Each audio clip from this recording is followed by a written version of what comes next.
नमस्कार साथियों। देखिए, जिन भी कैंडिडेट को राजस्व विभाग आवंटित हुआ है उन कैंडिडेट का एक तो सबसे पहले ये मैसेज आ रहा है कि इनको उदयपुर अलॉट हुआ है, इनका जिला जयपुर था, या फिर जिनका चूरू था उनको जयपुर टेक दिया, जिनका बाड़मेर था उनको धौलपुर टेका है। यानी इस तरीके से जिला अलॉटमेंट है वो हुआ है। लेकिन देखो, इसका फिलहाल कोई समाधान नहीं है। 2 साल का आपका प्रोविजन पीरियड पूरा होगा, उसके बाद में आपका ट्रांसफर हो सकता है, उससे पहले ट्रांसफर वो संभव नहीं है। वो एक अलग बात है। जैसे आप 4,500-5,000 कैंडिडेट हैं राजस्व विभाग वाले, वो सारे अगर कोई धरना प्रदर्शन करते हैं या कोई हड़ताल वगैरह करते हैं, तब जाकर फिर से क्या पता विभाग जो है वो मजबूर हो जाए, या आप कोई याचिका लगाते हैं कोर्ट के अंदर दाखिल करते हैं कि हमारे नंबर ज़्यादा थे उसके बावजूद हमें गृह जिला नहीं मिला है, आप एविडेंस देते हैं कि हमसे कम नंबर वालों को गृह जिला दे दिया है। इस प्रकार से अगर आप हाई कोर्ट के अंतर्गत कोई याचिका लगाते हैं, उसके ऊपर अगर सुनवाई होती है, तब कोई फैसला निकल कर आता है, तब हो सकता है कि आप जो भी 4,500-5,000 कैंडिडेट हैं आपको पुनः जिला आवंटन करवाने का कार्य हो। लेकिन उसके लिए आपको हाई कोर्ट की शरण लेनी पड़ेगी। तो समझदार को इशारा काफ़ी है। जो भी कैंडिडेट इस बात से परेशान है कि उनको गृह जिला आवंटित नहीं हुआ है, क्योंकि 2 दिन हो गए काफ़ी बच्चों के लगातार इसी बात को कमेंट आ रहा है कि हमें गृह जिला आवंटित नहीं हुआ है, तो मैंने आपको समाधान बता दिया है।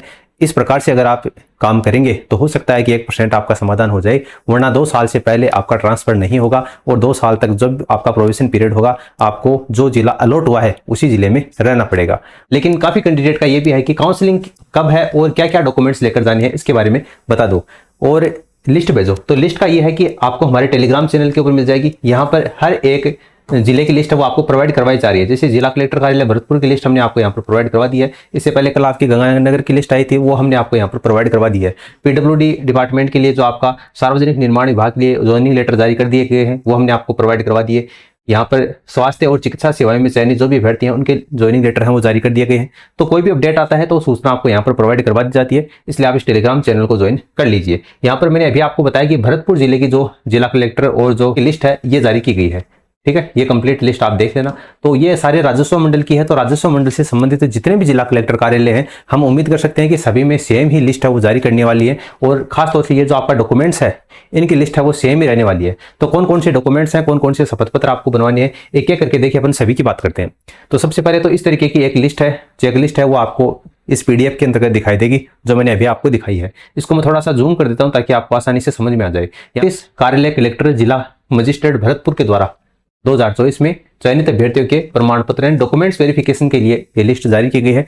खास तौर से आपको ध्यान रखना है कि 17 अगस्त को सुबह 10 बजे जो भी कैंडिडेट भरतपुर वाले हैं उनकी बात कर रहा हूं, 10 बजे उनको उपस्थित होना है। बाकी एक एक करके आपकी लिस्ट जारी की जा रही है। तो आप जिस भी जिले से संबंधित हैं आपकी लिस्ट जारी होती है तो उसमें आप अपने जिले की डेट और टाइमिंग है वो उसके अंतर्गत देख लेना। ठीक है, ये भरतपुर वाली है इसलिए मैं आपको ये बता रहा हूँ। स्थान जिला कलेक्टर कार्यालय भरतपुर, आप वाली लिस्ट में जो भी जिला कलेक्टर कार्यालय होगा वहां पर आपको उपस्थित होना है। लेकिन ध्यान रखना है, यदि अभ्यर्थी निर्धारित तिथि को उपस्थित नहीं होता है और उसके दस्तावेज वापस राजस्व मंडल अजमेर भेज दिए जाएंगे, यानी कि चयन है वो खतरे में पड़ सकता है। इसके लिए कोई यात्रा बता टीए भी दया नहीं होगा, तो चयन है वो भी आपका खतरे में पड़ सकता है। इसलिए जो भी आपको डेट और टाइमिंग दी जाती है उस टाइमिंग के ऊपर आपको ये डॉक्यूमेंट्स लेकर उपस्थित होना ही है। कौन कौन से डॉक्यूमेंट्स हैं, तो साथ ले जाने वाले जो आवश्यक दस्तावेज हैं उसमें आपको ओरिजिनल लेकर जाना है और उनकी जो फोटोकॉपी है वो भी आपको लेकर जानी है। ये सारे वही डॉक्यूमेंट्स हैं जो इस लिस्ट में है। ठीक है, तो ये मैंने आपको थोड़ा सा बड़ा करके यहाँ पर दिखा दिया ताकि आपको आराम से समझ में आ जाए।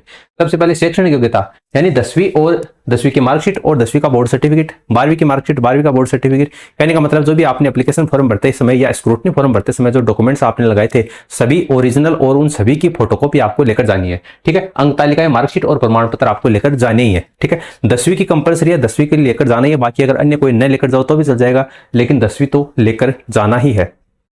इसके अलावा जाति प्रमाण पत्र SC/ST का पुराना है वो भी चल जाएगा, लेकिन ओबीसी वाले थोड़ा ध्यान दे लेना, टाइम पीरियड के भीतर बना हुआ होना चाहिए। अगर ज्यादा पुराना है तो उसके संबंध में आप शपथ पत्र भी लगा देना। और चरित्र प्रमाण पत्र, ये अंतिम संस्थान के द्वारा जारी चरित्र प्रमाण पत्र, यानी आपने रेगुलर स्टडी जहां पर की है, चाहे वो आपका कॉलेज हो सकता है, स्कूल हो सकता है, वहां से आपको बनाया हुआ जो चरित्र प्रमाण पत्र है वो लेकर जाना है। और 2 और चरित्र प्रमाण पत्र लेकर जाने जो कि गजेटेड ऑफिसर के द्वारा सिग्नेचर किए हुए होने चाहिए, 2 अलग अलग राजपत्रित अधिकारियों के द्वारा। और ये 6 महीने से ज्यादा पुराना नहीं होना चाहिए। यानी अगर 3-4 महीने पुराना भी आपका हो गया है तो भी इसको नया बनवा लेना, ताकि अपडेटेड होगा तो थोड़ा सही रहेगा। इसके अलावा विवाह प्रमाण पत्र और उसके संबंध में शपथ पत्र। विवाहित होने की स्थिति में इसका क्या फॉर्मेट है वो अभी मैं आपको दिखाऊंगा। ठीक है, जो भी कैंडिडेट विवाहित है तो विवाहित होने की स्थिति में आपको ये शपथ पत्र है वो बनवाकर देना ही है। 50 रुपए के स्टाम्प के ऊपर ये बनवाना है। संतान संबंधी शपथ पत्र यानी कि 1 जून 2002 के बाद में आपको 2 से अधिक संतान नहीं होने का शपथ पत्र लगाना है। इसका फॉर्मेट भी क्या है वो मैं अभी आपको दिखाऊंगा।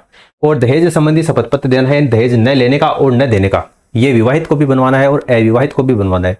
दोनों कैंडिडेट को ये दहेज संबंधी है वो बनवाना ही है। इसके अलावा आपको ये परमानेंट एड्रेस और ये कोरेस्पोंडेंस एड्रेस यानी कि पत्र व्यवहार का पता और आपका जो आधार कार्ड में आपकी जो डिटेल है उसका विवरण आपको यहाँ पर देना ही है। पहचान पते का प्रमाण यानी कि आधार कार्ड या ड्राइविंग लाइसेंस की फोटोकॉपी है वो आपको देनी है। तो आधार कार्ड बेस्ट है, ये आप लेकर चले जाना।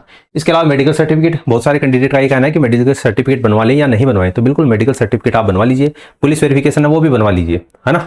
मेडिकल सर्टिफिकेट और पुलिस वेरिफिकेशन दोनों आपको लेकर जानी है।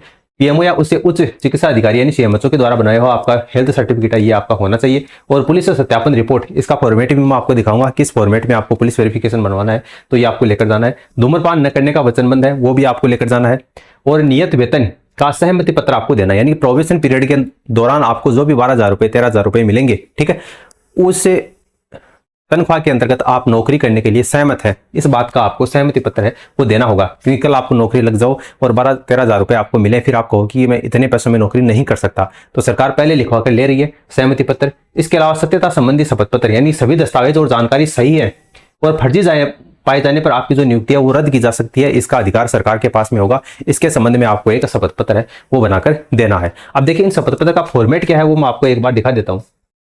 वैसे ये लिस्ट हमने आपको हमारे टेलीग्राम चैनल पर डाल दी है, तो वहां से आप इसको डाउनलोड करके खुद भी देख सकते हैं। यहाँ पर आप स्क्रॉल डाउन करेंगे तो यहाँ नीचे देख पाएंगे ये आपका 50 रुपए के स्टाम्प पर ये विवाह का शपथ पत्र है, ये आपको बनवाना है। जो भी कैंडिडेट विवाह है वो उनको ये लाइन लिखनी है, ठीक है। और जिनका विवाह राजस्थान से बाहर हुआ है उनको ये लाइन लिखनी है।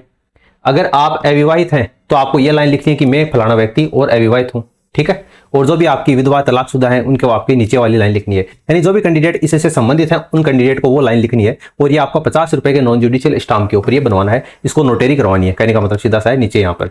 और जो भी कैंडिडेट अविवाहित है उनके द्वारा भी घोषणा करनी है 50 रुपए के स्टाम्प पर। अविवाहित कैंडिडेट को भी बनवाना है। मैं आपका नाम, पुत्र, फिर आपके पिताजी का नाम आ जाएगा, निवासी, शपथ पूर्वक घोषणा करता हूं कि आपका चयन इस भर्ती परीक्षा में हुआ है और अभी तक आप ये यहाँ पर अविवाहित जो भी अभ्यर्थी हैं उनको ये बनवाना है, ठीक है। फिर आपको ये हस्ताक्षर 2 साक्षी हैं उनको भी करवाना है। फिर नीचे आपको देखिए जो भी विवाहित अभ्यर्थी हैं उनके द्वारा बनाया ये घोषणा पत्र देना है कि आपका विवाह फलानी तारीख को हुआ है, ये 50 रुपए के स्टाम्प के ऊपर बनवाना है। थोड़ा सा इसको ध्यान में रखना आप, ठीक है। और ससुराल पक्ष की ओर से, पिता पक्ष की ओर से आपको ये हस्ताक्षर भी करवाने 2 व्यक्तियों की। और ये 50 रुपए के नॉन जुडिशियल स्टाम्प के ऊपर ही आपको ये मतलब 1 जून 2002 के बाद में 2 से ज्यादा संतान न होने का जो शपथ पत्र है ये आपको बनवाना है। ये भी 50 रुपए के स्टाम्प पर ही आपको बनवाना है, ठीक है। और ये दहेज न लेने का और न देने का ये भी 50 रुपए के स्टाम्प पर ही बनवाना है। अगर आप अविवाहित हैं तब भी आपको बनवाना है कि भविष्य में अगर आपकी शादी होगी तो भी आप दहेज ना लेंगे और ना देंगे। और अगर आप विवाहित हैं तो भी इसमें लिखा हुआ है कि अगर ससुराल पक्ष की ओर से कोई भी शिकायत विभाग या न्यायालय में दर्ज करवाई जाती है तो मेरी नियुक्ति समाप्त किए जाने का पूर्ण अधिकार होगा, है ना। यानी अगर ससुराल पक्ष की ओर से भविष्य में आपके खिलाफ कोई आपराधिक मुकदमा दर्ज करवा दिया जाता है कि शादी करते समय आपने दहेज लिया था तो आपकी नियुक्ति है वो रद्द की जा सकती है। इसलिए ससुराल वालों से बनाकर रखना थोड़ी, है ना, वरना वो कभी भी आपको नौकरी से उतरवा सकते हैं। तो ये आपको शपथ पत्र इसमें देना है। और फिर ये आपका चरित्र सत्यापन रिपोर्ट, ये भी आपको 50 रुपए के स्टाम्प के ऊपर ये बनवाना है, ठीक है। चयन आपका इसमें हुआ है और आपके विरुद्ध किसी भी प्रकार का कोई आपराधिक प्रकरण है वो दर्ज नहीं है। उसके लास्ट में ये आपका वचनबंध, यानी कि आपका धूम्रपान, गुटखा, तंबाकू सेवन आदि चयन सेवन नहीं करते हैं, उसके संबंध में आपका ये शपथ पत्र है ये आपको देना ही है।